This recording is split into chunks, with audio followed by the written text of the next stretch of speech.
Ida B, Chapter 6. When I was 5 years old, I went to school for 2 weeks and 3 days. I was in Miss Myers' kindergarten class at the Ernest B. Lawson Elementary School.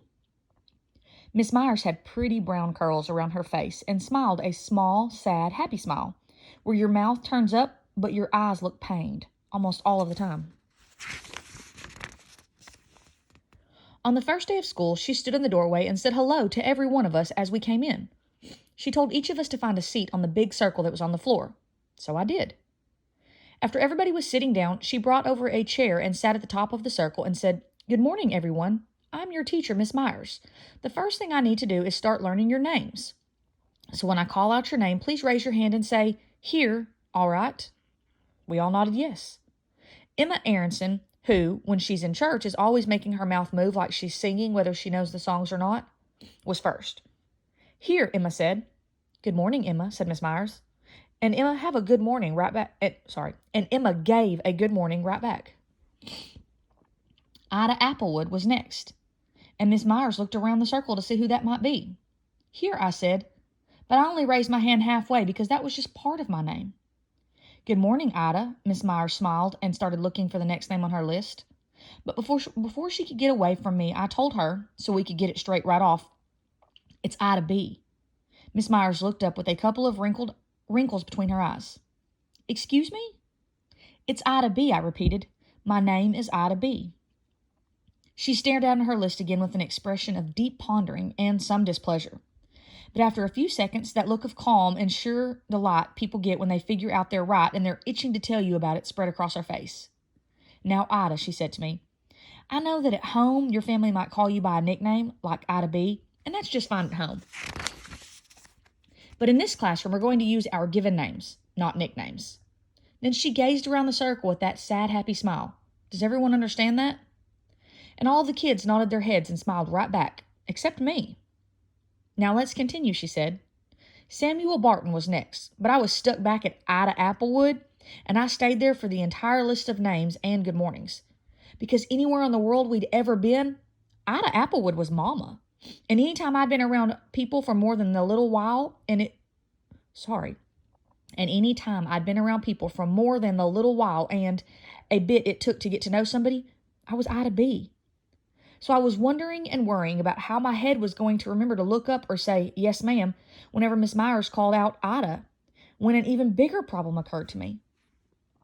I realized that maybe having this new name that wasn't mine wouldn't just be for today or this year, but it might be my not for real and not anything like me, but I'm stuck with it name for every school day for the rest of my life.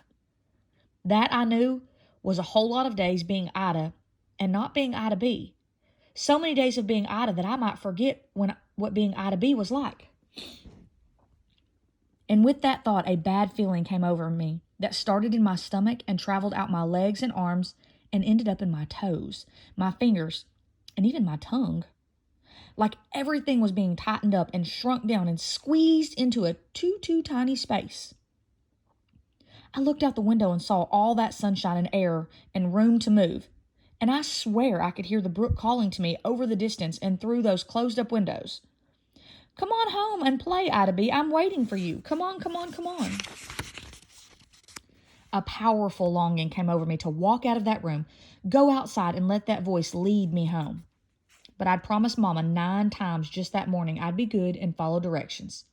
So I sat in my spot on the circle with my hands in my lap. I kept thinking, though, that this was not anything like how Mama and Daddy had told me school was going to be, and I believed that was not a good sign. There was a rabbit in a cage in the room, but we couldn't pet it until it was time. There were books on the shelves, but we couldn't read them until it was time.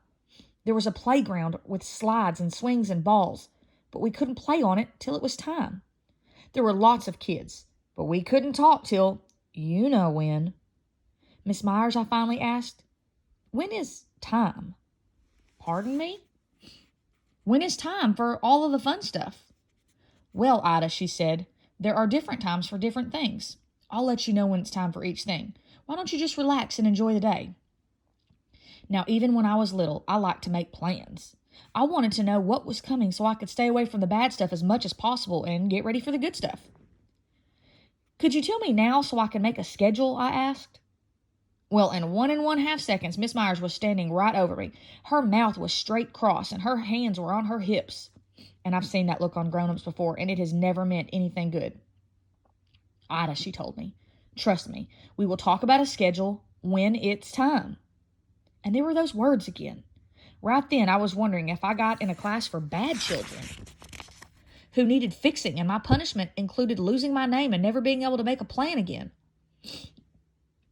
But Emma Aronson was in the class too, and she was every minute of every day very well behaved. I could feel a wallop of rude and ornery coming up my throat and fighting to get out of my mouth.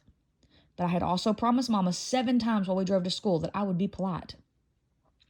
Yes, ma'am, I finally said through my teeth because they were keeping the rudeness inside my mouth. Then I made a schedule for the rest of the day with the only piece of information I knew for sure: what the clock would look like when it was time to go home. I kept staring at that clock over the door, watching the little hand get closer and closer to the 3, until the bell rang for dismissal. Mama was waiting for me at the edge of the parking lot at the end of the day, wearing a big smile. Now, the real Ida B would have been grinning and running down to meet her.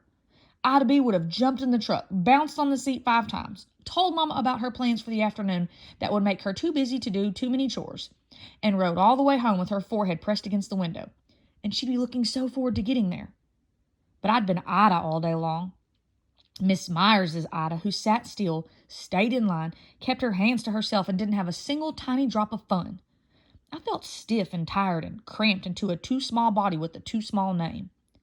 So I just walked with slow, small steps to Mama. When I finally got close, I stopped, looked up at her and said, Mama, this will not do. What will not do, Ida B? She asked. And when she said my name, it was like I was back in myself for the first time that day. I felt my body loosen up and tingle, like it was waking up. Too many rules and not enough time for fun, I told her. Well, she said, let's get in the truck and you can tell me about it.